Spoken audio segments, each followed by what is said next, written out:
ನಮಸ್ಕಾರ ಎಲ್ರಿಗೂ. ಉಪೇಂದ್ರ ನಾನು ನೋಡಿದ ತಕ್ಷಣ ಒಂದು ಹೇಳೋರು, ನೀವು ಮ್ಯೂಸಿಕ್ ಡೈರೆಕ್ಷನ್ ಮಾಡೋದಕ್ಕಿಂತ ಒಳ್ಳೆ ನಿರ್ದೇಶಕರಾಗ್ತೀರಾ ನೀವು ಅಂತ. ಅದೇ ಒಂದು ಸ್ಲೋಗನ್ನ ನಾನು ಚಂದನಿಗೆ ಹೇಳ್ತೀನಿ.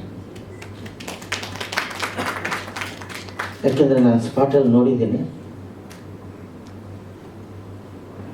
ನಿಜವಾದ ಒಬ್ಬ ನಿರ್ದೇಶಕ ಎಷ್ಟು ಶ್ರದ್ಧೆಯಿಂದ ಎಷ್ಟು ಕೆಲಸಗಳನ್ನು ಮಾಡಬೇಕು ಅಷ್ಟು ಕೆಲಸಗಳನ್ನು ಆಗಿ ಆ್ಯಕ್ಟ್ ಮಾಡಿಕೊಂಡು ಡೈಲಾಗ್ ಬರ್ಕೊಂಡು ಸಾಂಗು ಬರೆದು ಲೊಕೇಶನ್ನು ನೋಡಿ ನಮಗೆಲ್ಲ ದುಡ್ಡು ಕೊಟ್ಟು ಎಲ್ಲ ಕೆಲಸವನ್ನು ಒಬ್ಬನೇ ಹುಡುಗ ಮಾಡ್ದ. ಅದನ್ನು ನಾವು ನೋಡಿದ್ವಿ ಅಂದರೆ ಅದು ಚಂದ. ಕಷ್ಟ ಸಹ ಉಪೇಂದ್ರ ಅವ್ರಿಗಾಗಲಿ, ಸುದೀಪ್ಗಾಗಲಿ, ದರ್ಶನ್ಗಾಗಲಿ ಎಲ್ಲ ಹೀರೋಗೂ ನಾನು ಹೇಳ್ತೇನೆ ರೀ, ಆರಾಮಾಗಿರಿ, ಟೆನ್ಷನ್ ಮಾಡ್ಕೋಬೇಡಿ. ಹೀರೋಗಳಂದರೆ ಸ್ಮಾರ್ಟಾಗಿ ಕಾಣಿಸ್ಬೇಕು. ಬೆಳಿಗ್ಗೆ ಅಲ್ವಾ ಅರುಣ್, ಸುಮ್ಮನೆ ಹಂಗೆ ಬಂದರೆ ಗ್ಲಾಮರ್ ಇವನಯ್ಯ ಹೀರೋ ಅನ್ನಿಸ್ಬೇಕು. ಬೇರೆ ಎಲ್ಲ ತಲೆಯಿಂದ ಕಿತ್ತಾಕಿ ಪ್ರೊಡಕ್ಷನ್ ನಾವು ನೋಡ್ಕೊತೀವಿ, ಡೈರೆಕ್ಷನ್ ನಾವು ನೋಡ್ಕೊಳ್ತೀವಿ, ಹಾಡುಗಳು ನಾವು ನೋಡ್ಕೊಳ್ತೀವಿ. ನೀವು ಹೀರೋಯಿನ್ ಅಂದರೆ ಅವ್ರ ಗ್ಲಾಮರ್ನ ಫಸ್ಟ್ ಮೇಂಟೈನ್ ಮಾಡೋಕು ಅಂತ ಹೇಳ್ತಾ ಇರ್ತೀನಿ.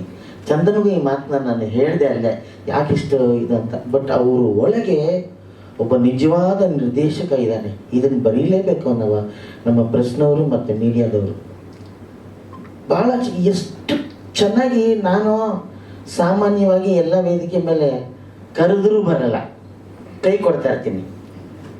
ನಮಗೆ ಮನಸ್ಸಲ್ಲಿ ಬಂದಿದೆ ನನಗೆ, ಯಾಕೆಂದರೆ ಅವ್ರು ಮಾಡಿದ ಕೆಲಸ ಜೊತೆಗೆ ಆ ಸಿನಿಮಾದ ಕತೆ, ಅವ್ರು ತೆಗೆದಿರೋ ಶಾರ್ಟ್ಸು, ಆ ಸ್ಪೀಡ್ ಹೇಳ್ತೀನಲ್ಲ ನಾನು, ಜನರಿಗೆ ಇಷ್ಟ ಆಗದು ಹೋದರೆ ಆಮೇಲೆ ನಾನು ಮಾತಾಡ್ತೀನಿ.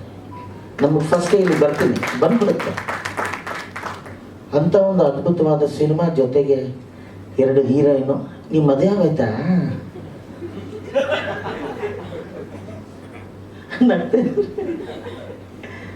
ಇವ್ರಿಗಿನ್ನ ಆಗಿಲ್ಲ. ಸೊ ಇಬ್ಬರಿಗೆ ಮುದ್ದಾದ ಹೀರೋಯಿನಲ್ಲಿ ನೆಟ್ಕೊಂಡು ಒಳ್ಳೆ ದಿ ಬೆಸ್ಟ್ ಅಂತ ನಾನು ಹೇಳಬಲ್ಲೆ. ಅಂತ ಒಂದು ಕೆಲಸ ನೀವು ಮಾಡಿದ್ದೀರ, ಅದಕ್ಕೆ ಪ್ರತಿಫಲ ಸಿಗಬೇಕು. ಸಿನಿಮಾ ಥಿಯೇಟ್ರಲ್ಲಿ ಯಾವುದು ಸಿನಿಮಾ ಇಲ್ಲ ಗುರು, ಅದಕ್ಕೆ ಇದು ಓಡ್ತಾ ಇದೆ. ಒಂದು 3 ವಾರದಿಂದ ಯಾವುದಿಲ್ಲ ಗುರು, ಅದಕ್ಕೆ ಇದು ಕಲೆಕ್ಷನ್. ಹಂಗೆ ಸಿನಿಮಾ ಆಗಬಾರ್ದು. ಈ ಸಿನಿಮಾ ನೋಡಲೇಬೇಕು ಅಂತ ಬರಬೇಕು, ಅದು ಸಿನಿಮಾ.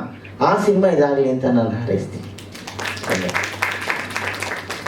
ಸುದೀಪ್ ನನಗೆ ಭಾಳ ಕ್ಲೋಸ್ ಆಗಿಬಿಟ್ರೆ ಆಮೇಲೆ ಬರ್ತಾ ಅವ್ರ ಬಗ್ಗೆ ಒಂದೇ ಒಂದು ಮಾತು ಹೇಳ್ಬಿಡ್ತೀನಿ.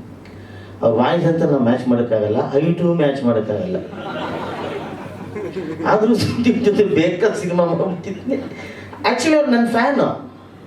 ಅವರು ಚಾಮುಂಡೇಶ್ವರಿ ಸ್ಟುಡಿಯೋಗೆ ಹುಡ್ಕೊಂಬಂದರು ನನ್ನ ಒಂದೇ ಹಾಡಿಗೆ, ಯಾವುದಲ್ಲಿ ಡವ ಡವ ಬಿಡುನಿ ಆ ಸಾಂಗಿಗೆ ದೊಡ್ಡ ಫ್ಯಾನು. ಆಮೇಲೆ ನಾನು ನೋಡಿದಾಗೆಲ್ಲ ಫಸ್ಟ್ ಅವ್ರ ಬಾಯಲ್ಲಿ ಬರ್ತಾ ಇದೆ ಡವ ಡವ, ಇದು ಒಂದೇ ಸಾಂಗು. ಸುದೀಪ್ದು ಒಂದು ಸಾಂಗ್ದ ಟೈಟ್ಲ್ ಕೂಡ ನನಗೆ, ಈಸ್ ಆ್ಯಕ್ಚುಲಿ ಒಳ್ಳೆ ಕಂಪೋಸರ್ ಕೂಡ, ಈಸ್ ಅ ಮ್ಯೂಸಿಕ್ ಕಂಪೋಸರ್ ಕೂಡ, ನಾಟ್ ಓನ್ಲಿ ಸಿಂಗರ್, ರೈಟರ್ ಕೂಡ ಸುದೀಪ್ ಅವರು. ತಿತ್ತಿಲಿ ಅಂತ ಒಂದು ಹಾಡು ಮಾಡಿದ್ರು, ಸ್ನೇಹಿತರೆಲ್ಲ ಗೊತ್ತಿರ್ಬೇಕೇನೋ. ಆ ಸಾಂಗ್ನ ನನ್ನ ಮುಂದೆ ಹಾಡಿದ್ರು. ಎಲ್ಲೂ ನೋಡಬೇಕು, ಅವ್ರು ಏನು ಅಂದ್ಕೊಂಡ್ರು, ಮ್ಯೂಸಿಕ್ ಡೈರೆಕ್ಟರ್ ಡಬ ಡಬ ಯಾರೋ ಮಾಡಿದ್ದಾರೆ, ಮೋಸ್ಟ್ಲಿ ಈ ಬಾಂಬೆ ದೊಡ್ಡ ಇವರೆಲ್ಲ ಇರ್ತಾರಲ್ಲ, R.D. ಬರ್ಮನ್, ಲಕ್ಷ್ಮೀಕಾಂತ್ ಹಿಂಗೆಲ್ಲ ಇರ್ಬೋದು ಅಂತ ಬಂದು ನಾನು ನೋಡಿದ್ರು. ನೀವೇ ನಾ ಸಾಂಗ್ ಮಾಡಿರೋದು ಯಾಕೆಂದರೆ ನಮ್ಮ ಅವತಾರ ಆಗಿತ್ತು. ಆವಾಗಿಂದ ಇವಳು ಅದೇ ಅವತಾರನೇ ಇದೆ. ಅದಾದಮೇಲೆ ತುಂಬ ಕ್ಲೋಸ್ ಫ್ರೆಂಡ್ ಆಗಿಬಿಟ್ರು ನನಗೆ ಸುದೀಪ್ ಅವರು. ಅವರು ತುಂಬ ಯಂಗ್ಸ್ಟರ್ಸ್ಗೆ ಪ್ರೋತ್ಸಾಹ ಕೊಡ್ತಾರೆ, ಅದೇ ಬೇಕು ಯಾವಾಗಲೂ. ಅಭಿಮಾನ ಅಷ್ಟೇ. ನಾವು ಹೇಗಿರ್ತೀವೋ ನಮ್ಮ ಜೊತೆ ಇರೋರು, ನಮ್ಮ ಸಂಘ, ನಮ್ಮ ಅಭಿಮಾನಿಗಳು ಹಾಗೇ ಇರ್ತಾರೆ. ಸತ್ಯ ಅಲ್ವಾ? ಸೊ ಈ ಹಾಡಲ್ಲಿ ನಂಗೆ ತುಂಬ ಇಷ್ಟ ಆಗಿದ್ದು, ನಮ್ಮ ಹೀರೋಯಿನ್ ಒಳ್ಳೆ ಸಿಂಗರು, ಅದನ್ನೆಲ್ಲ ಇವ್ರ ಕೈಲಿ ಒಂದು ಹಾಡು ಇಡಿಸ್ಕೊಡ್ಬೇಕಾಯ್ತು. ನನ್ನ ಕ್ಯಾರೆಕ್ಟ್ರು ಯಾರು ನಗದೆ ಹೋದ್ರೆ ಆಮೇಲೆ ಅಂತ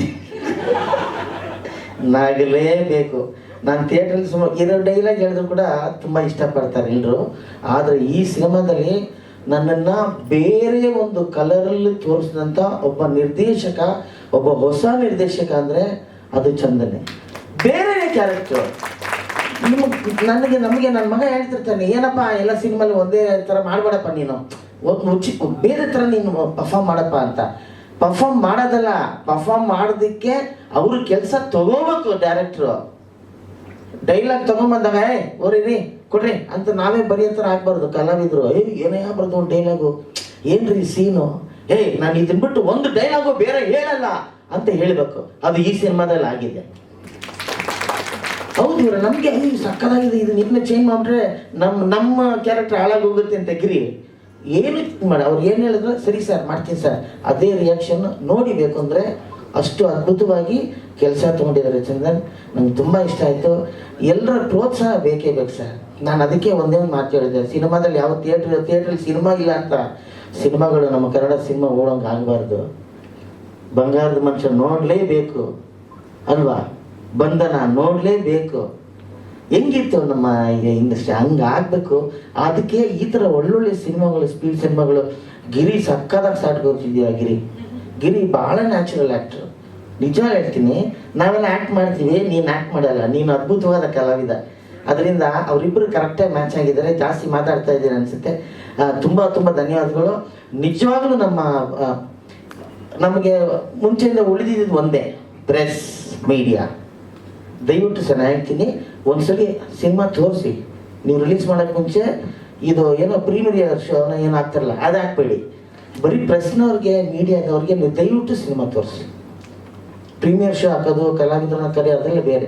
ಒನ್ಸ್ ಮೋರ್ ಅಂತ ಹೇಳ್ತಿರ್ತಾರೆ. ದುಡ್ಡು ಕೊಟ್ಟು ಥಿಯೇಟ್ರಿಗೆ ಬಂದು ಒನ್ಸ್ ಮೋರ್ ಅಲ್ಲ, 2-3 ನೋಡಲಿ.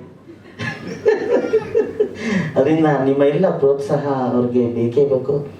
ವೈಫ್ ಕೂಡ ಜೊತೆಲಿ ಎಲ್ಲಿದ್ದಾರೆ ಅವರು, ಅವರ ಸಾಥಿ ತುಂಬ ಸಾಥ್ ಕೊಟ್ಟರು. ಈ ಸಿನಿಮಾ ಟೈಮಲ್ಲಿ ಅವ್ರು ಪ್ರೆಗ್ನೆಂಟ್ ಪಾಪ. ಅಂಥ ಸಮಯದಲ್ಲೂ ಕೂಡ ಅವರು ಸ್ಪಾಟಲ್ಲಿ ಬಂದು ಕೂತ್ಕೊಳ್ಳೋರು. ನಮಗೆ ಊಟ ಆಗಲಿ, ನಮ್ಮನ್ನು ನೋಡ್ಕೊಂಡಿದ್ದ ರೀತಿ ಆಗಲಿ, ಚಂದನ್ ಭಾಳ ಚೆನ್ನಾಗಿ ನೋಡ್ಕೊಂಡ್ರಿ. ಚಂದನ್, ನಿಮಗೆ ಒಳ್ಳೆ ಮನಸ್ಸು ಕೂಡ ಇದೆ. ಕಲಾವಿದರಿಗೆ ಬೆಲೆ ಕೊಡ್ತೀರಾ. ನಿಮಗೆ ಒಳ್ಳೇದಾಗಬೇಕು ಅಂತ ದೇವರಲ್ಲಿ ಆರಿಸ್ತೀನಿ. ಏನದು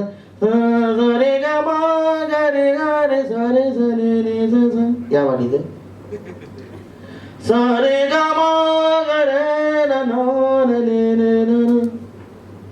ನೀ ನನ್ನ ಜೀವ ಜೀವ ಜೀವ ಜೀವ ಕಡೆ. ಆ ಬಿಡ್ಸ್ ಲೈನ್ ಮಾತ್ರ ಬ್ಯೂಟಿಫುಲ್ ಆಗಿದೆ. Very fine. ಯಾರು ಮೀನ್ಸ್ ಆಗಿದ್ರೆ ಅಷ್ಟೇ ಟಕ್ ಅಂತ ಮನಸ್ಸಲ್ಲಿ ಕೂತ್ಕೊಳ್ಳುತ್ತೆ.